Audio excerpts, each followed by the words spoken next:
Hello and welcome to Fifth and Grace. This is your June Strawberry Full Moon Release Tarot reading. This reading is going to let us know what you need to release under this moon. And just in case you don't know, full moons are a great time to release, and new moons are a great time to call things in. So if you are doing any releasing rituals, and maybe you're a baby witch or new to the whole practice, just remember that when we release, we write things down on paper to burn. And when we're calling in, that's when we use our bay leaves, okay? I've seen people do it, they're releasing things on bay leaves, and I'm like, ooh, yeah, no, that's not working. That's not working. So just be aware of that. We are going to pull 3 cards. The first card, I'll read out all the questions so that you can do this yourself at home. I very much invite you to, take any of my readings, use the questions, use the spreads with your own decks at home and see how it goes for you. If you start copying me on YouTube, we may have a problem. But if you're going to use it at home or for any other purposes, then by all means, knock yourself out. I invite you to use them all because we definitely want people, practicing, and sometimes people just don't know what to ask. So the first question is, what truth is being illuminated for me right now? The second question is, what is ready to be released? And the third question is, what energy can I call in to support my growth? So there we go. We're going to pull 3 cards, 1 for each question, and we'll see what comes out for us today. Oh, that was a nice little shuffle. I'm getting better at shuffling this huge deck, and this is the Affirmators deck. The link is in the description, so you can grab it if you want. And in the description, while I'm talking about the description, in there, my tip jar is in there. You can get on my VIP list there as well. And there's a freebie there for you, a free ebook. There's also another ebook that I put together, all my academic notes from 12 different self-help and spirituality books. So you don't have to read all 80 million pages. I did. I did and made academic notes as though I was studying them for university. That's kind of how I do things sometimes especially with books like that. So there's all kinds of things in there for you. And we're going to cut the deck. Now it feels like things are ready. And we'll make sure that we have them here. And our first card, what truth is being illuminated right now? A lack of mastery. I don't know. Yeah, I guess because it was reversed. I don't really like reading reverses for this, but we're going to take it that way for this one. This is sorry, a lot of stuff is coming in all at once, and I'm like, okay, just start one sentence and finish it.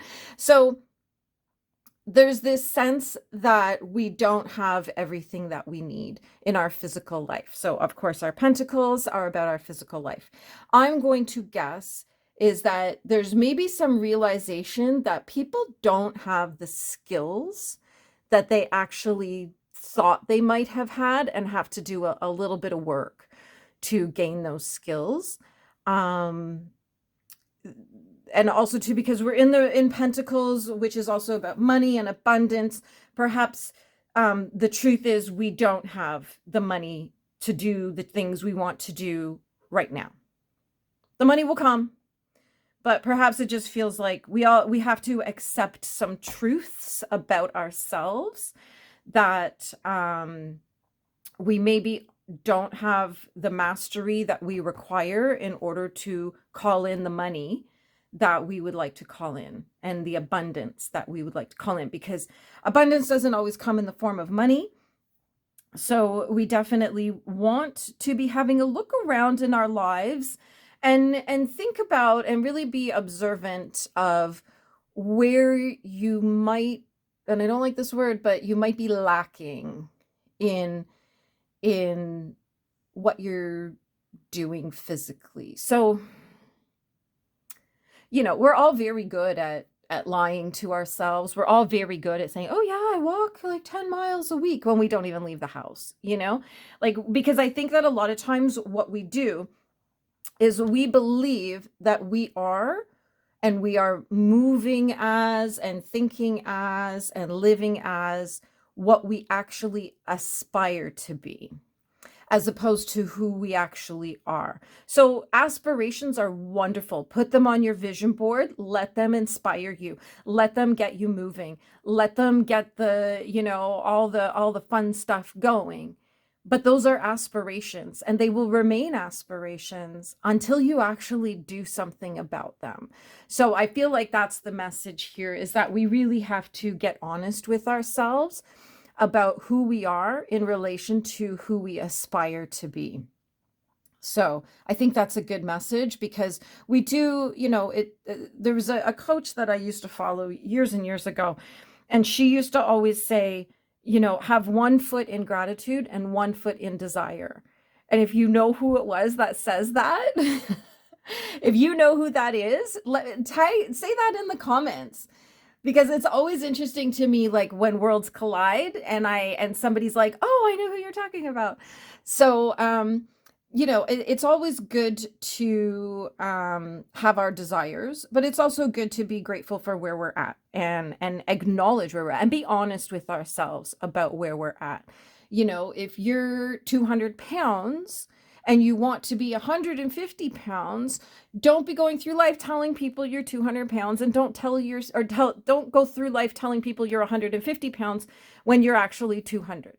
Don't tell yourself you're 150 pounds if you're actually 200. Be honest with yourself. This is the time for the truth setting you free, basically, is what this is. Wow, that was a lot. That was really a lot came through there.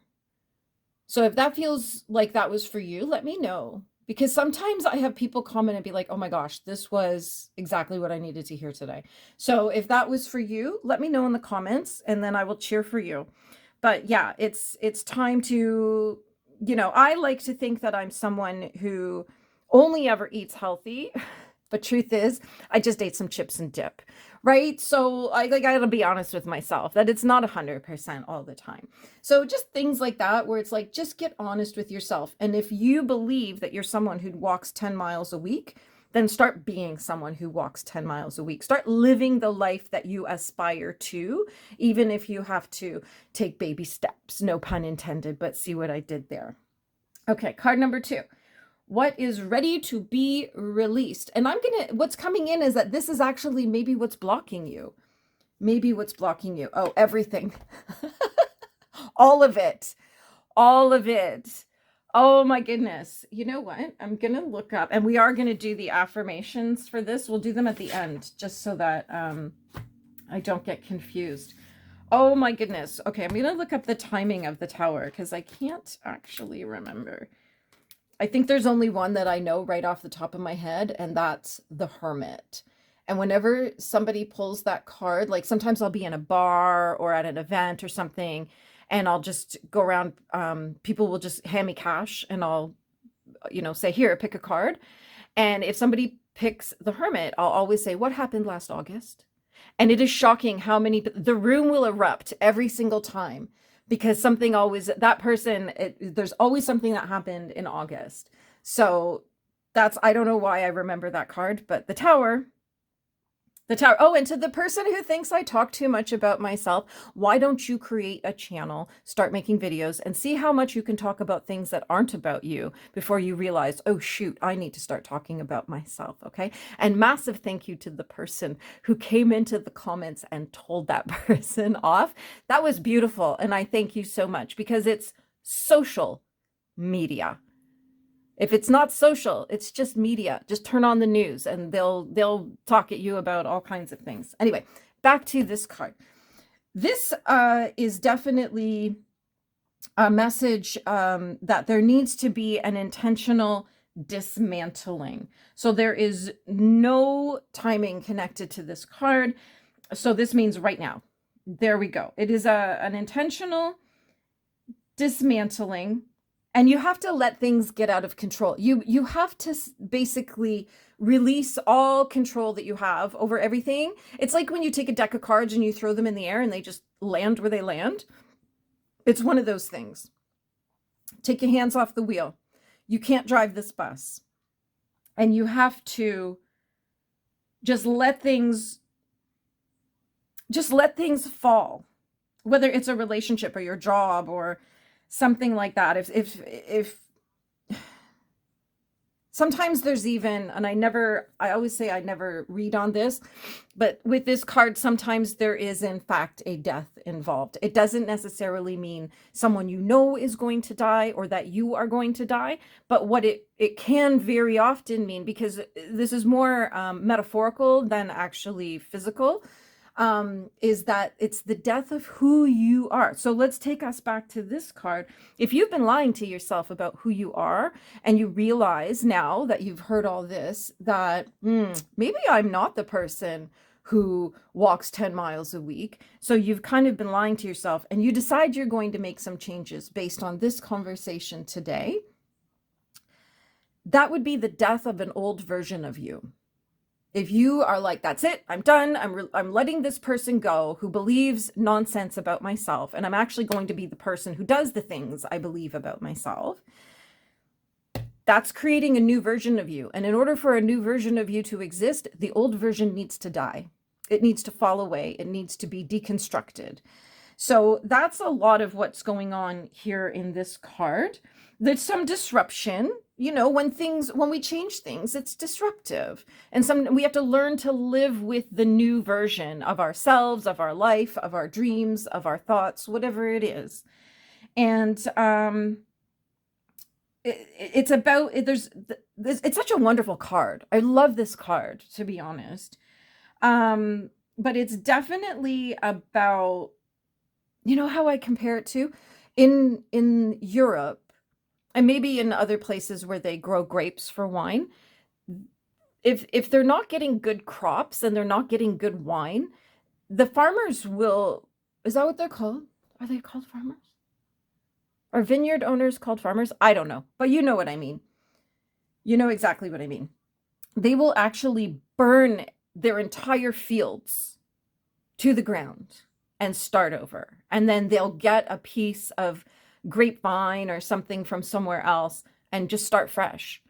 And now that soil is incredible because it's full of all the goodness of that scorched earth, right? Scorched earth is a beautiful thing. And it's such a great foundation to start to rebuild on. So if this is you, I'm so excited for you. I'm literally like, I can feel my heart beating, thinking there's somebody watching this right now who's like, yeah. And they're like, this is your moment. This is it. Do not go to bed tonight without making some kind of change, without making some kind of decision about how you're going to now move forward as the version of yourself that is much closer to who you believe you are. That's a great card. Actually, I had a lot of fun with that one. That was a great card. So the third question is, what energy can I call in to support my growth? The Hierophant. Interesting that we have two major arcanas here and a high-ranking minor arcana card. Yeah, I'm going to move these over here. I always like to keep them in the shot so you know there's no monkey business going on. So the Hierophant is about, well, traditionally it was about seeking advice from a religious figure. I mean, I'm considered a religious figure because I am a minister and I do practice divination, metaphysical spirituality, things like that. So, you know, a lot of I could sit here and say, well, the religious advice you need is to book a tarot reading with me, which you can do by using the links in the description. But that would be cheap, wouldn't it? That would be cheap. That would be very cheap. But this is about looking inward. That this is about your inner wisdom and your own intuition. So start listening to the things that are coming in. You can ask your guides to give you information. Just say, hey, I need to know what to do. Hey, team. Hey, guides, whatever you want to call them. For many of us, they are our spirit team, our spirit guides, our angels, our ancestors. There's times when I'm working with certain people that I'm calling in my ancestors, and I have tools that I use. I've got a pipe that was gifted to me for that exact purpose of when I'm working in ancestor energy. I also have a pyrite skull that I sometimes have on the table when I'm working with past life stuff, ancestor readings, ghosty spirit readings, things like that. So there's definitely a lot of inner wisdom and intuition that you can be tapping into, and you can use tools as a focal point if that's your thing, or if you do this kind of work, then use the tools to help it along, you know, and listen and ask for things. And I do have a video. It's like a meditation that helps you connect to your spirit guides. You meet them, and then you can tap into their energy and their messages and their wisdom. If you would like that, if you're still listening and you would like that, let me know in the comments, and then I'll get the link for you. Because I think I recorded it last year, I believe.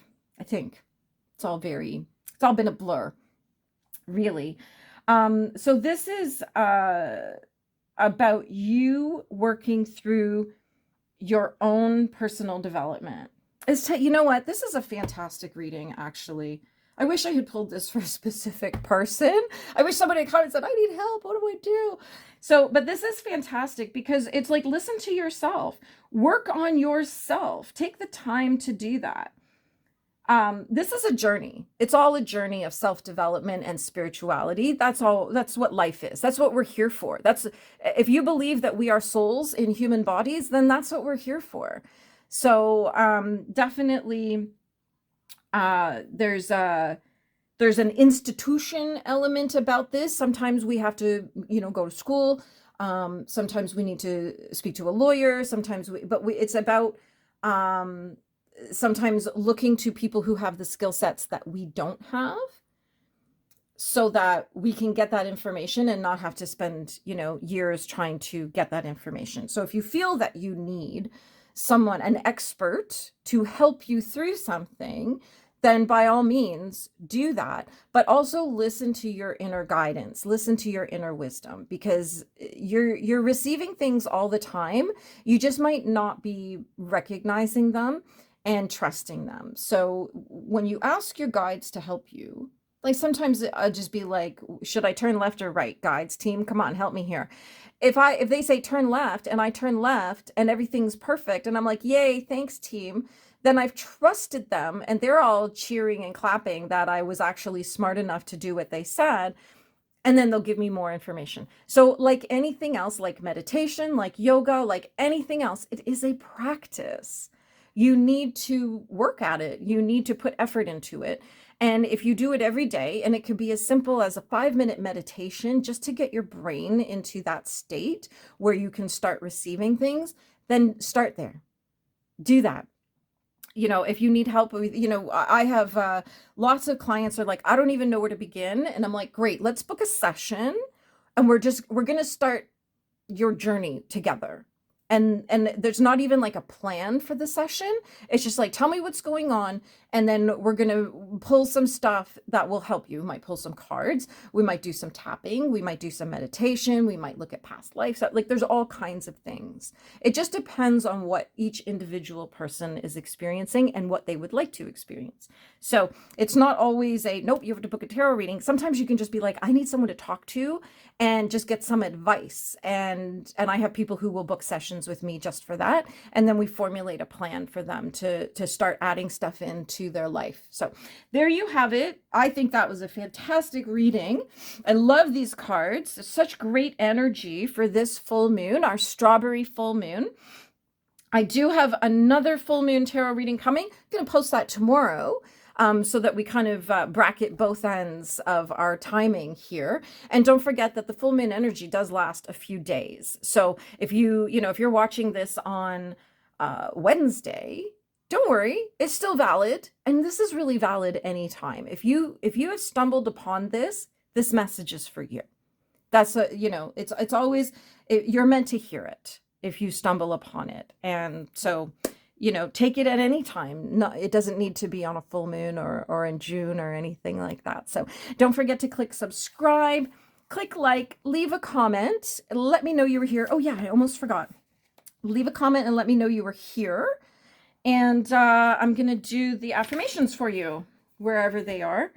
There we go. Our cute little book. How gorgeous is that? Okay, King of Pentacles. King of Pentacles. So the affirmation for our guy here is, watch me as I make stuff happen that's even more impressive than the stuff that's already happened. Ooh, I love that. I love that. That is a great message to go with this reading. The Tower. I accept whatever changes come my way, even the shizzy ones. You can't grow roses without some fertilizer, right? I love that. Yeah, like this is the message here is, don't resist. Just let it happen. Let it unfold. It's all good. You'll be just fine. And I love that saying, it'll be okay in the end. And if it's not okay, it's not the end. I say that one a lot. And our Hierophant. I aspire to be the best that I can be. Right now, that means order over chaos, wisdom over brain garbage, and working over shirking. Love it, love it, love it. Do the work, people. Make the changes. Start becoming the person that you believe you are. And if you believe you're not great, then find a version of you would aspire to be. And let's work towards that together. Let me know in the comments what you think of this. And as I said, subscribe, click like, say hello. And as ever, have a magical day.